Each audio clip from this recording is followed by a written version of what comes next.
Bakit kaya hindi nilabanan ni Roger si Im-sama during sa panahon niya? Bali ito na nga yung part 3 ng analysis video natin para sa chapter 1116. Yung dalawang parts nga ng topic na to uploaded na. Kaya naman ay suggest na panoorin nyo muna ito. Anyway, ang topic nga natin sa video na to yung huling scene sa latest chapter na hindi pa natin natatalakay. At ito nga yung scene patungkol sa Roger Pirates. So sa latest chapter nga ng manga ni-reveal ni Vegapunk na itong Roger Pirates daw alam na ang lahat ng mga pinagsasabi niya sa mundo. Alam nga raw nila na magkakaroon ng Great Flood sa mundo. Pero ang ipinagtataka nga ni Vegapunk wala daw ginawang aksyon itong Roger Pirates nung time nila para pigilan itong parating na Great Flood. Or kahit man lang daw sabihin sa mundo itong banta ng world government. Kaya naman dito nga uusbong yung tanong na talaga bang walang ginawa itong Roger Pirates o wala lang silang kakayanan sa mga oras na to para kalabanin itong world government. Kung babalikan nga natin yung naging paglalakbay ng Roger Pirates, which is binigyan tayo ng konting pasilip during Wano Arc, pagtapos nga nating makitang tumawa itong si Roger at pangalanan itong isla ng Laugh Tale, nabanggit nga niya na sana daw isinilang siya sa panahon ni Joy Boy. So base nga sa mga impormasyon na nalaman natin this past few chapters, itong statement nga na to ni Roger magkakaroon na ng dalawang ibig sabihin. Yung tinutukoy ba niyang Joy Boy yung nabuhay during Void Century or itong bagong Joy Boy na isisilang pa lang sa panahon niya, which is si Luffy. Dahil kung yung future Joy Boy nga ang tinutukoy ni Roger, dito nga tayo magkaka-idea na gusto rin palang makita ni Roger kung paanong matatalo ng future Joy Boy itong world government. Dahil although nalaman nga ng Roger Pirates ang katotohanan sa Laugh Tale gaya ng possible na paglubog ng mundo, pati na yung banta ng mga ancient weapons, wala nga silang magagawa. Bakit? Dahil sinabi nga rin mismo ni Roger na masyado pa daw silang maaga. So kung ikaw si Roger at alam mong itong Laugh Tale na ang finish line ng paglalakbay mo,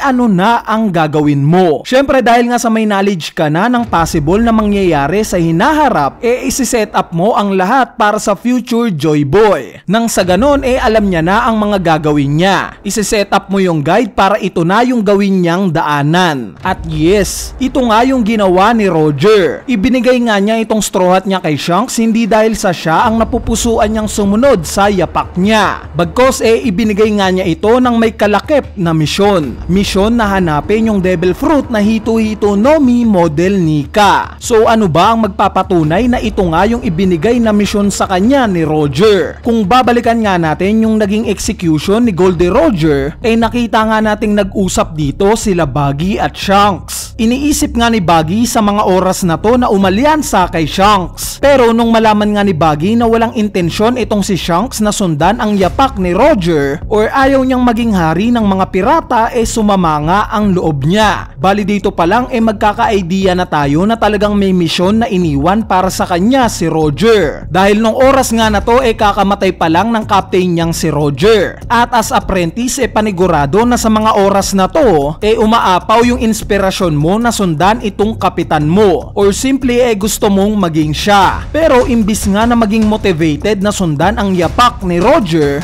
parang may ibang plano nga itong si Shanks. At ito nga yung nakakapanghinala. So mapunta nga tayo sa scene kung saan nakuha na ni Shanks itong Hito-Hito no Mi Model Nika. Nung time nga na ma-acquire niya ito up to sa point na mag-uumpisa itong kwento ng One Piece, sinasabi ngang pabalik-balik daw siya sa East Blue, specifically sa Fuchsia Village. So kung babalikan nga natin yung scene ni Roger kung saan niya sinabi na masyado pa daw silang maaga, tinanong nga siya ni Rayleigh kung sino daw sa tingin niya ang susunod na makakapunta sa Laugh Tale. Ang sinabi nga lang ni Roger sa mga oras na to yung anak daw niya. Alam naman natin na bago ma-execute itong si Roger ibinigay niya yung anak niya kay Garp. Si Garp nga ang nagpalaki kay Ace up to sa point na mapunta rin sa poder niya itong apo niya na si Luffy. Mabalik nga kay Shanks dito na nga tayo magkaka-idea na ito yung pinupunteriya niya kaya siya pabalik-balik sa Fuchsia Village, itong anak ni Roger. Dito nga niya planong ipakain yung Hito-Hito Hitonomi model Nika. Pero nabago nga ang lahat nung accidentally na makain ito ni Luffy. Aksidente nga lang ba? During nga sa revelation ng Devil Fruit ni Luffy,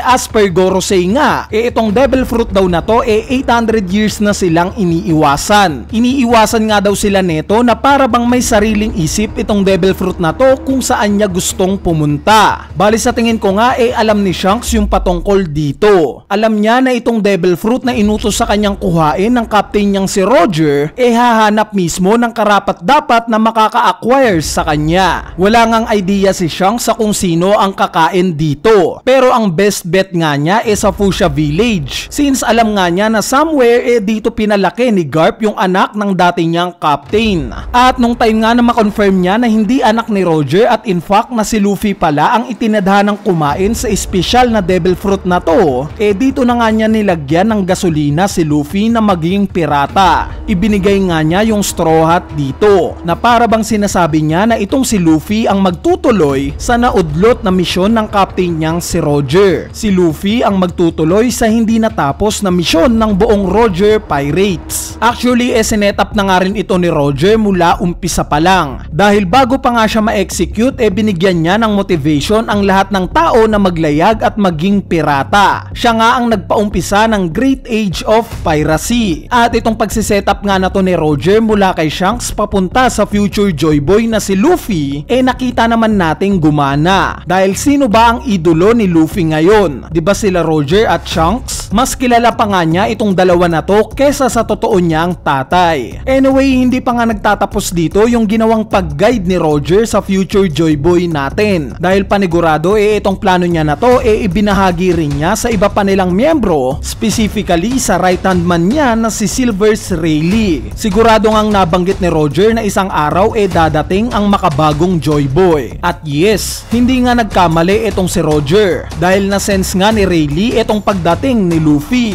Bukod nga sa pag-i-spoil sa kanya ni Shanks na may batang similar sa dati nilang captain, nasaksihan nga niya mismo kung sino si Luffy. Kung maaalala nyo nung time nga na sinuntok ni Luffy itong Celestial Dragon, nandito nga si Rayleigh nung time na yon. Kaya nga nakita natin yung excitement niya na makilala pa ng lubusan itong si Luffy. So ano ba ang ginawang ambag ni Rayleigh para kay Luffy? Siya nga ang nag-training dito. Tinuruan nga rin niya si Luffy hindi lang physically at hockey, bagkos knowledge na rin na talagang humubog sa kanya para malampasan kung anuman ang limits niya. Inassure nga ni Rayleigh na kakayanin ni Luffy na i-awake itong Devil Fruit niya, which is nagtagumpay nga siya.